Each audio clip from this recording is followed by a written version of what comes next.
Saya akan coba teman-teman sekalian mengorek beberapa pendapat ulama berhubungan dengan masalah apa yang sedang kita bahas ini. Pertama sekali, definisi nafkah menurut ulama. Jadi teman-teman saya harap yang mengikuti materi bisa menulis ya, kalau memang butuh menulis. Para ulama memberikan batasan tentang makna nafkah. Di antaranya sebagaimana disebutkan dalam Mu'jamul Wasit, ya, yaitu apa-apa yang dikeluarkan oleh suami untuk keluarganya berupa makanan, pakaian, tempat tinggal, dan yang selainnya yang kira-kira merupakan kebutuhan primer. Nafkah juga mencakup pada saat istri melahirkan, pembiayaan dokter atau bidan yang menolong persalinan, biaya obat kalau sakit serum dan rumah sakit. Termasuk dalamnya adalah pemenuhan kebutuhan biologis istri. Hukum memberikan nafkah keluarga ini wajib atas suami, bukan pilihan. Berdasarkan Al-Quran dan juga hadis-hadis Nabi SAW. Jadi kita bagi tambahan daripada apa yang ditulis di buku. Yang kami datangkan adalah yang pertama tentang batasan nafkah. Ya, kurang lebih ulama memberikan batasnya ke kebutuhan primer. Tadi sudah kita rincikan. Makanan, minuman, pakaian, tempat tinggal. Ada sebagian menambahkan dengan transportasinya. Ya. Selama suami mampu dia siapkan transportasi. Nabi SAW menyiapkan unta buat para ummahatil mu'minin radhiyallahu anhunna kalau ada kebutuhan. Ya. Tapi itu tentu semampu suami. Dan kewajiban ini teman-teman sekalian disebutkan dalam surah At-Talaq ayat 7. Dalil pertama. Setelah kita jelaskan poin pertama tadi tentang masalah definisi nafkah, kita masuk sekarang ke dalil-dalil tentang wajibnya suami memberikan nafkah kepada istri. Surah At-Talaq ayat 7 berbunyi, A'udzubillahi minasyaitonirrajim, liyunfik dzu sa'atin min sa'ati. Wa man qudira 'alaihi rizquhu falyunfik mimma ataahu Allah, la yukallifullahu nafsan illa ma ataaha, sayaj'alullahu ba'da usrin yusra. Hendaklah orang yang mampu memberi nafkah menurut kemampuannya. Dan orang yang disempitkan rezekinya, hendaklah memberikan nafkah dari apa yang telah Allah karuniakan kepadanya. Allah tidaklah memikulkan beban kepada seorang melainkan sekedar apa yang telah Allah berikan kepadanya. Allah kelak akan memberikan kelapangan setelah kesempitan. Saksi bahasan kita adalah harusnya orang yang mampu memberikan nafkah. Hendaklah orang yang mampu memberi nafkah menurut kemampuannya. Juga dalam firman Allah Subhanahu wa taala yang lain, Al-Baqarah 233, tentang kewajiban seorang suami untuk memberikan nafkah kepada istri. Gitu kan. Jadi nggak boleh dia lalai, dia asyik-asyik makan, traktir teman-temannya, tapi istri sama anaknya kelaparan di rumah. Gitu kan. Bunyinya Al-Baqarah 233, A'udzubillahi minasyaitonirrajim, wa 'alal mauludi lahu rizquhunna wa kiswatuhunna bil ma'ruf. Dan kewajiban ayah memberi makan dan pakaian kepada para ibu dengan cara yang baik. Belum punya anak, sudah punya hak sebagai istri, sudah punya anak, punya hak lebih. Ya. Dan sangat wajar kalau nafkahnya dilebihkan pada saat punya anak. Karena tentu ada tambahan pengeluaran. Ya. Tapi sewajarnya. Jangan jadikan ini sebagai ajang pertengkaran. Tapi ini adalah ajang untuk bersama-sama saling merangkul, menjalankan perintah Allah Subhanahu wa taala. Yang punya kewajiban yaitu suami memberikan nafkah secara ma'ruf. Dia juga tidak mau tentu istrinya kelaparan, kekurangan segala macam. Si istri juga jangan berlebihan dalam masalah tuntutan ini sehingga terjadi pertengkaran di antara mereka. Ya, kadang-kadang istri juga ada yang berlebihan mengatakan itu kan kewajiban kamu, padahal sebenarnya bukan kewajibannya karena sudah bukan primer. Seperti baru beli handphone minta digantikan, harus ganti mobil, harus beli baju baru, padahal bajunya sudah banyak, lemarinya pun sudah mau rubuh gitu. Masih juga dia ngotot. Sehingga suaminya terganggu, bahkan kadang-kadang harus utang sama tetangga, sama teman. Ini semua tidak boleh terjadi tentunya. Kemudian Jabir mengisahkan bahwasanya Nabi SAW, jadi selain ayat tadi, ada hadis di mana Nabi SAW bersabda, Ittaqullaha fin nisa, fa innahunna awanin indakum, akhadtumuhunna bi amanatillahi wastahlaltum furujahunna bi kalimatillah walahunna 'alaikum rizquhunna wa kiswatuhunna bil ma'ruf. Bertakwalah kalian, takutlah kalian kepada Allah dalam masalah wanita. Sungguhnya mereka ibarat tawanan di tangan kalian. Maksudnya istri di sini. Nah, karena dia ditawan, pindah dari rumah ayahnya ke rumah kita dan kita kurung di rumah gitu kan. Kewajibannya banyak di rumah. Kalian ambil mereka dengan amanah Allah. Jadi setelah calon atau mertua kita mengatakan saya nikahkan kamu sama anak perempuan saya. Nah di sini tentunya ya, amanah dari Allah SWT. Kita mengatakan saya terima nikahnya. Maksudnya saya akan terima, saya akan menggantikan anda wahai ayah mertua. Memberikan makan, memberikan minum, memberikan perlindungan, memberikan pendidikan, memberikan kepada anak ini. Sesungguhnya mereka ibarat tawaran di sisi kalian. Kalian ambil mereka dengan amanah Allah dan kalian halalkan kemaluan mereka dengan kalimat Allah. Dengan akad nikah. Mereka memiliki hak untuk mendapatkan rezeki dan pakaian dari kalian. Jadi jelas sekali batasannya ya. Rezeki dan pakaian dari kalian. Hadis ini sahih diriwayatkan Muslim, Abu Daud dan juga Tirmidzi ya. Kemudian juga disebutkan tentang bagaimana ulama seperti Ibnu Qudamah rahimahullah berpendapat bahwa kewajiban suami memberikan nafkah juga berlaku pada istri yang ahli kitab. Ya. Anda kalau lihat dalam surah Al-Maidah surah nomor 5 ayat 5, di situ disebutkan tentang bolehnya laki-laki muslim menikah dengan wanita ahli kitab, Yahudi atau Nasraniyah. Nah, kewajiban nafkah itu tetap diberikan kepada istri walaupun mereka dalam agamanya. Nah, ini khusus untuk laki-laki muslim menikah sama wanita kafir, yaitu ahli kitab, kitabiyah, Yahudi dan Nasrani. Ya. Selain daripada ini Hindu, Buddha apa ini nggak boleh tentunya. Dan tentu ini tentang masalah hukum bolehnya, bukan berarti sesuatu yang dianjurkan. Anjuran dalam Al-Quran justru menikah dengan muslimah. Perlu kita titik beratkan dulu teman-teman sekalian, dan ini bisa, saya yakin tentu ada di antara ikhwah dan bapak-bapak, saudara-saudara kita laki-laki yang mengikuti acara kita ini, walaupun mayoritasnya mungkin ibu-ibu karena memang materi kita tentang 40 pembentukan karakter muslimah ya, 40 karakter yang kita ingin bentuk bagaimana muslimah menjadi orang yang benar, istri yang benar, ibu yang benar, ya, anak yang benar. Namun apa yang kita bahas tentang masalah laki-laki tetap dibutuhkan oleh perempuan. Karena dia punya suami, dia punya ayah, dia punya saudara, dia punya anak laki-laki. Seperti kasus misalnya masalah mencari nafkah ini ya contoh. Begitu juga dengan apa yang dibahas tentang perempuan khusus misalnya masalah haid, nifas, menyusui, apalah segala macamnya. Berhubungan dengan masalah wanita ini tetap dibutuhkan oleh laki-laki. Karena kita punya istri, punya ibu, punya tante, punya anak, punya saudari, ya, yang mereka butuh untuk dijelaskan. Baik, Anda tentu perlu mengetahui bagi laki-laki keutamaan kalau Anda memberikan nafkah. Tadi sudah kita titik beratkan sebenarnya tentang wajibnya nafkah. Baik, sekarang apa yang saya dapatkan kalau saya mengeluarkan nafkah? Sehingga Anda tidak terbebani, karena memang berat teman-teman sekalian. Kami kaum laki-laki ini ibu-ibu perlu renung ya. Kami bekerja selama sebulan. Dari awal bulan sampai akhir bulan. Tiap hari. Itu bukan hal yang ringan. Kalau dari pagi. Kalau panas ya panas, kepanasan. Kalau musim hujan ya bisa basah. Walaupun ada mobil gitu. Ada saja risikonya. Risiko-risiko di luar rumah lebih besar daripada dalam rumah. Interaksi sama orang. Ya. Di tempat kerja. Perusahaan naik turun omsetnya. Kalau sebagai pegawai terancam dengan PHK. Ya. Telat. Mungkin karena kebutuhan di rumah sehingga akhirnya dipotong gajinya dan segala macam hal, banyak risiko. Atau mungkin perusahaan, dia pemberi perusahaan pun walaupun perusahaannya banyak tapi utang sana sini. Vendor-vendor masih banyak yang belum dibayar. Jadi banyak permasalahan.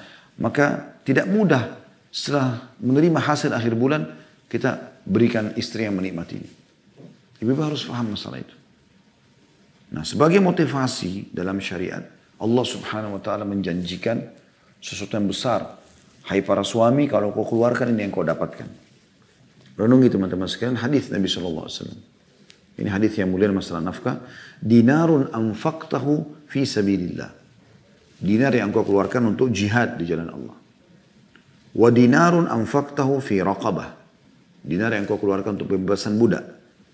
Wa dinarun tasaddaqta bihi ala miskin. Dinar yang engkau berikan kepada orang miskin. Wa dinarun anfaqtahu ala ahlika a'zamuha ajran alladhi anfaqtahu ala ahlik. Dan dinar yang engkau keluarkan untuk keluargamu, untuk anak istrimu, ya, itu jauh lebih besar pahalanya. Hadis ini riwayat Muslim, Ahmad dan juga Al-Baihaqi.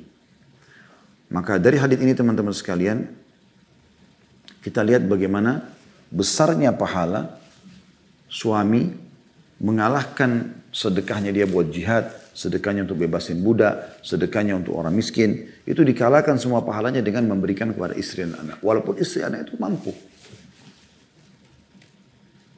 Juga sabda Nabi SAW dalam hadis yang mulia. Kata Nabi SAW, Ma at'amta nafsaka fahuwa laka sadaqah. Apa yang kau makan untuk dirimu sendiri, kau berikan makan dirimu, sedekah. Wa ma at'amta waladaka fahuwa laka sadaqah. Apa yang kau berikan makan buat anak-anakmu juga sedekah. Wa ma at'amta walidaka fahuwa laka sadaqah. Apa yang kau berikan makan kepada orang tuamu juga sedekah. Wa ma at'amta zaujaka fahuwa laka sadaqah. Apa yang kau berikan makan istrimu juga dihitung sedekah. Wa ma at'amta khadimaka fahuwa laka sadaqah. Yang kau berikan juga makan kepada para pembantumu, ya, itu juga sedekah. Ini hal yang luar biasa. Hadis riwayat Ibnu Majah, Ahmad, dan disahihkan oleh Syekh Al-Albani dalam Sahih Ibnu Majah nomor 1739. Gitu. Jadi ini hal yang luar biasa gitu teman-teman sekalian. Kalau seseorang merenungi masalah ini, dia harusnya berpikir. Kita walaupun bekerja keras, terus kita berikan, Allah berikan itu pahala yang besar. Bahkan sedekah sudah sering kita jelaskan penyebab datangnya kekayaan. Ibnu Hajar Al-Asqalani rahimahullah berkata, memberi nafkah kepada keluarga merupakan perkara wajib atas suami. Syariat menyebutnya sebagai sedekah untuk menghindari anggapan bahwa para suami yang telah menunaikan kewajiban mereka tidak akan mendapatkan balasan apa-apa. Maksudnya untuk memberikan pemahaman, ini ada balasannya loh. Mereka mengetahui bahwa balasan apa yang akan diberikan bagi orang yang bersedekah. Oleh karena itu syariat memperkenalkan kepada mereka bahwa nafkah kepada keluarga juga termasuk sedekah. Maksudnya yang akan mendapatkan pahala. Sehingga tidak boleh memberikan sedekah kepada selain keluarga mereka sebelum mereka mencukupi nafkah yang wajib bagi keluarga mereka. Sebagai pendorong untuk lebih mengutamakan sedekah yang wajib mereka keluarkan, yaitu pada keluarganya. Sementara yang lainnya adalah sunnah. Kemudian ada juga poin ketiga yang kita ingin bahas dalam tambahan bahasan kita. Kapan nafkah itu bermula? Tadi sudah kita sebutkan definisi nafkah. Sudah kita sebutkan keutamaan memberikan nafkah. Ya, untuk menjadi motivasi para laki-laki. Dan ibu-ibu juga menekankan itu pada anak-anak laki-lakinya. Supaya nanti kalau dia menikah memberikan nafkah kepada istrinya. Karena itu kewajiban. Sekarang kita lihat pendapat ulama tentang kapan mulai nafkah diberikan. Ulama Hanafiyah, mazhab Hanafiyah berkata, nafkah itu diberikan, dibebankan kepada pihak suami setelah berlangsungnya akad nikah yang sah. Meskipun sang istri belum berpindah ke rumah suaminya. Jadi masih tinggal sama ayahnya. Kan biasa begitu, ada orang akad nikah, tapi karena jarak jauh misalnya istrinya masih tinggal sama orang tuanya. Atau masih minta tinggal dulu sama orang tuanya seminggu, 2 minggu baru nanti menyusul ke rumah suaminya. Maka menurut mazhab Hanafiyah, ini belum ada nafkah. Sampai dia pindah dan mulai melayani suaminya. Dasar pendapat ini diantaranya konsekuensi dari akad yang sah. Ialah sang istri menjadi tawanan bagi suami. Dan apabila istri menolak berpindah ke rumah suaminya tanpa udzur syar'i, setelah suaminya memintanya, maka ia tidak berhak mendapatkan nafkah dikarenakan istri telah berbuat nusyud, pembangkangan terhadap suami yang Allah sebutkan dalam Al-Quran. Ya. Sedangkan kalangan ulama Syafi'iyah, Malikiyah dan Hanabilah, pengikut madhab Syafi'i, pengikut madhab Maliki, Imam Malik, pengikut madhab Hanabila atau Imam Ahmad berpendapat kewajiban nafkah belum jatuh kepada suami hanya dengan akad nikah semata-mata. Kewajiban itu mulai berawal ketika sang istri telah menyerahkan dirinya kepada suami, atau ketika sang suami telah mencampurinya, atau ketika sang suami menolak memboyong istrinya ke rumahnya padahal si istri telah meminta hal tersebut. Ya. Jadi kalau pendapat pertama tadi mengatakan nafkah mulai dibebankan setelah akad nikah berlangsung sah. Meskipun istri belum melayani suaminya. Tapi pendapat jumhur ulama Syafi'iyah, Malikiyah, Hanabilah mengatakan tidak. Harus si istri berkorban buat suami, sudah mulai melayani makannya, minumannya, biologisnya, tinggal bersama di rumah, berkorban meninggalkan rumah orang tuanya, keluarganya jauh dari mereka, dan tinggal bersama laki-laki asing ini, disitulah kewajiban nafkah mulai berjalan. Ya. Dan ini adalah hal yang lebih bijak ya, dalam masalah ini, sehingga memang nafkah itu wajar untuk didapatkan ya, oleh istri karena sudah melayani. Juga sebagian ulama menambahkan bahwasanya boleh seorang istri ya, itu untuk dibantu oleh pembantu rumah tangga. Karena hampir semua rumah ummahatil mu'minin radhiyallahu anhunna, istri-istri Nabi yang mulia itu punya pembantu. Aisyah punya pembantu, Hafsah punya pembantu, Ummu Salamah punya pembantu ya. Banyak riwayat menjelaskan masalah itu. Pada saat terjadinya fitnah, ifk, fitnah tentang Aisyah berzina dengan Safwan, itu bohong, berita bohong oleh orang-orang munafik. Maka sempat Nabi SAW diskusi dengan Ali bin Abi Thalib dan Zubair bin Awam. Maka Ali bin Abi Thalib mengatakan, ya Rasulullah, yang paling kenal Aisyah adalah pembantunya. Ya. Karena selalu bersama dengan dia. Lalu pembantu Aisyah dipanggil, ditanyakan, ya, di cross check tentang bagaimana sebenarnya Aisyah sepengetahuan dia. Gitu ya. Itu contoh. Dan tentu pembantu ini membela Aisyah karena memang apa ada yang disampaikan dia tidak pernah berbuat kesalahan. Juga pernah riwayat tentang Ummu Salamah, Nabi SAW memanggil-panggil pembantu di rumahnya. Kemudian pembantu itu tidak dengar. Ummu Salamah mengatakan, aku pun ke kamarnya lalu melihat dia sedang bermain dengan kambing kecil. Maka aku mengatakan kepada pembantu tersebut, pembantunya Ummu Salamah, kenapa kau tetap di sini sementara aku mendengar Rasulullah SAW memanggilmu? Dia mengatakan, aku benar-benar tidak dengar. Ada kasus pembantunya gitu ya. Jadi cukup banyak masalah ini, riwayat menjelaskan masalah itu. Ini diantaranya tentunya. Walaupun sebenarnya kalau seorang istri lebih bersabar, artinya betul-betul dia coba untuk melayani suaminya karena dia ingin mengejar pahala, itu jauh lebih mulia. Seperti kasus Fatimah radhiyallahu anha, anak Nabi SAW yang mulia, pernah datang mengeluh kepada Nabi SAW karena tangannya sampai terkelupas, karena dia sendirian, dia harus urus suaminya, bersihkan rumah, ada anaknya Hasan dan Husain radhiyallahu anhum ajma'in. Dia bilang, ya Rasulullah, tolong berikan kepada saya seorang budak atau pembantu. Maka Nabi SAW pun datang, ya, kemudian menemui Ali dan Fatimah di musim dingin, di ranjang mereka. Maka Nabi SAW menyampaikan hadis yang masyhur yang mengatakan, maukah aku tunjukkan kepada kalian berdua yang lebih baik daripada pembantu buat kalian berdua? Yaitu pada saat akan tidur, hendaklah kalian membaca tasbih subhanallah 33, alhamdulillah 33, dan Allah Akbar 34. Nah, jadi 100 jumlahnya ya. Itu lebih baik daripada seorang pelayan. Maka Ali bin Abi Thalib mengatakan, sejak aku dengarkan itu dari Nabi SAW, maka aku tidak pernah meninggalkan. Setiap mau tidur baca itu. Kata orang-orang, walaupun di perang di malam Siffin, pada saat malam peperangan, kata Ali, iya, walaupun di malam Siffin. Jadi ini tentang kasus pembantu ya.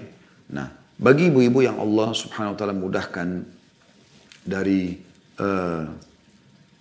pembantu yang suaminya siapkan, bayar gajinya setiap bulan, jangan juga teman-teman sekalian Anda sia-siakan pahala. Karena ada istri, karena disiapkan oleh suaminya sampai 4-5 pembantu, dia lalai. Artinya nggak ada lagi hal yang disentuh untuk suaminya. Semuanya mbak. Sehingga akhirnya suami duduk di meja makan, yang layani adalah mbaknya, pembantunya. Istri sibuk dengan handphonenya, sibuk di depan TV-nya, sibuk dalam kamar, sibuk ngurus anaknya, padahal suaminya ada.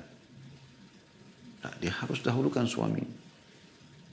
Anak bakti sama ibu, tapi ibu bakti sama suami. Banyak ibu-ibu juga membahasakan begini. Nomor satu yang penting bagi saya anak. Keliru. Keliru itu. Nomor satu bagi saya adalah suami. Itu benar. Anak nomor dua. Sekali lagi saya ulangi masalah itu. Itu penting. Jadi banyak ibu-ibu yang mengatakan nomor satu bagi saya yang penting anak-anak. Enggak. Salah, Bu. Nomor satu adalah suami. Karena kalau ibu meninggal, suami ridho, ibu masuk surga. Ibu meninggal, anak ridho, enggak ada urusan. Dia tetap harus wajib bakti sama ibu. Nah, itu. Jadi harus betul-betul meletakkan pada rel yang benar supaya tidak salah. Jadi pembantu jangan sampai nanti membuat ibu-ibu lalai. Ya. Jadi ada hal-hal mendasar yang tetap ibu yang layani. Mau minta minum, mau minta makan suami. Apa saja. Ya. Walaupun ada pembantu. Usahakan ibu melayani. Ibu kejar pahala. Dari orang inilah. Yang namanya suami ini kemas baik-baik. Kemudian ibu ya cari pahala dari dia. Toh juga kewajiban ibu pada saat dia sedang ada. Gitu kan. Itu penting. Ya, ini penting sekali. Kemudian juga teman-teman sekalian. Ada hal yang kita ingin titik beratkan tentang masalah poin yang dititik beratkan di penutupan hadis, yaitu bolehnya mengambil harta suami bila nafkah tidak dipenuhi. Saya ulangi kembali apa yang saya ingatkan tadi di awal hadis. Kalau teman-teman sekalian, istri boleh mengambil harta suami kalau suami tidak memenuhi kebutuhan, bukan keinginan. Dan saya sudah bilang tadi di awal pembukaan, saya akan coba memberikan batasan ibu mana yang bisa ibu tuntut dari suami, itulah kebutuhan primer. Dan mana yang ibu tidak boleh menuntutnya. Walaupun ibu boleh meminta. Misalnya ibu bisa negosiasi sama suami, bisa nggak handphone saya sudah jadul, udah rusak, saya mau ganti, bisa nggak? Kalau dia bilang, baiklah, oke. Kalau dia tidak mau, maka ibu tidak boleh paksakan. Itu bukan kewajiban dia. Mungkin ibu, seperti umumnya orang, kalau mau mendapatkan ekstra, misalnya dia di kantor, mau dapat ekstra bonus, dia ekstra bekerja. Mungkin dia lebih merayu, lebih memenuhi biologis, lebih memasakkan masakan yang enak. Kemudian dia negosiasi. Itu hal yang halal dalam Islam. Gitu kan? Dan ingat Bu, ibu jangan sampai menjadi wanita nusyud. Nusyud ini pembangkang. Di antara nusyud, mirip kalau dalam bab orang tua itu bakti dan durhaka ya. Bakti berarti patuh, melayani dan memenuhi semua kebutuhan orang tua kan gitu. Kalau durhaka apa? Membangkang, berkata-kata kasar, ya, melawan. Allah mengatakan begitu dalam Al-Quran, tidak boleh mengatakan kalimat tidak boleh ini, tidak boleh itu. Nah di suami juga begitu teman-teman sekalian. Nusyud ini maksudnya adalah kasar dengan suami. Ada sebagian muslimah, semoga Allah berikan hidayah, aneh. Dia meminta nafkah dari suaminya. Dan ini hasil keringat suaminya. Tapi seperti orang yang mau berantem. Ingat ya, sudah tanggal 29. Gitu kan? Jadi seperti preman yang sedang menagih haknya, jatahnya. Ukhti muslimah, bertakwa kepada Allah Subhanahu wa taala. Allah mendatangkan suami ini yang bekerja banting tulang kemudian memberikan Anda makan dan minum. Harusnya bersyukur kepada Allah Subhanahu wa taala. Hormati manusia ini. Dan saya perlu sampaikan teman-teman sekalian, kayak kami, kaum laki-laki. Kapan istri itu tahu berterima kasih, tahu menilai, bahkan dengan sopan santun. Saya pernah menemukan istri saya, subhanallah, saya lupa dengan kesibukan, lewat tanggal yang saya biasa kasih uang. Saya hanya tahu itu ternyata pada saat saya pulang, makanan sederhana sekali, gitu kan. Terus saya tanya, emang hari ini nggak masak gitu? Dia tersenyum saja. Terus saya tiba-tiba muhasabah sendiri. Oh, ini sudah tanggal 1. Biasanya saya memberikan di tanggal 1. Maafin saya, dan segera saya menjalankan kewajiban saya. Masya Allah, akhlak yang baik, mulia. Tapi ada juga sebagian istri tidak seperti itu. Ya. Tadi saya bilang, seperti sedang menagih premanisme dalam rumah tangga. Tanda kutip, jangan, tidak boleh. Suami nanti hanya memberikan dengan tidak ridho juga. Kan gitu. Kita meminta hasil keringat orang harus dengan baik-baik. Ini penting teman-teman sekalian. Jadi, jangan sampai ada pemahaman-pemahaman yang salah dalam masalah-masalah seperti ini. Nah, pengambilan ini sekali lagi kita batasi ya. Pengambilan hanya kalau betul-betul suami kikir, pelit. Tidak mau tahu istrinya makan. Contoh ini sudah saya bahasakan tadi. Sebenarnya kebutuhan rumah dia tahu, 2 juta per bulan. Itu sudah ngepres, pas. Tapi dia malah kasih cuma 500 ribu. Bakhil. Kenapa? Pokoknya tidak mau tahu. Kau harus cukupkan. Nah ini enggak. Mustahil nanti mampu, nggak mungkin. Dan juga satu sisi yang lain tentu saya berharap bahwasanya ikhwah kita memahami kalau seandainya Anda royal dengan istri, Anda baik dengan mereka, itu pahalanya besar. Sebagaimana sudah kita bahasakan tadi. Ya. Tentu sesuai kemampuan Anda. Jadi jangan juga perhitungan dengan istri. Semampunya kita berikan. Berikan apa yang kita mampu. Toh juga kalau dia dandan, dia pakai baju baru, kan Anda juga yang menikmatinya. Anda juga berikan uang lebih, dia masak masakan enak, Anda juga menikmatinya. Kan begitu. Tapi istri juga dari sisi tidak boleh terlalu berlebihan dalam masalah ini. Ya, sehingga akhirnya suami sudah merasa tidak nyaman berinteraksi gitu kan. Jadilah bu, pada saat ibu meninggal dunia, suami merasa kehilangan karena pengabdian Anda. Dan jangan sampai Anda meninggal, lalu suami mengatakan Alhamdulillah dia meninggal. Karena tuntutan hidup yang luar biasa. Atau terjadi perceraian, suaminya bersyukur kepada Allah dalam masalah seperti itu. Allah musta'an.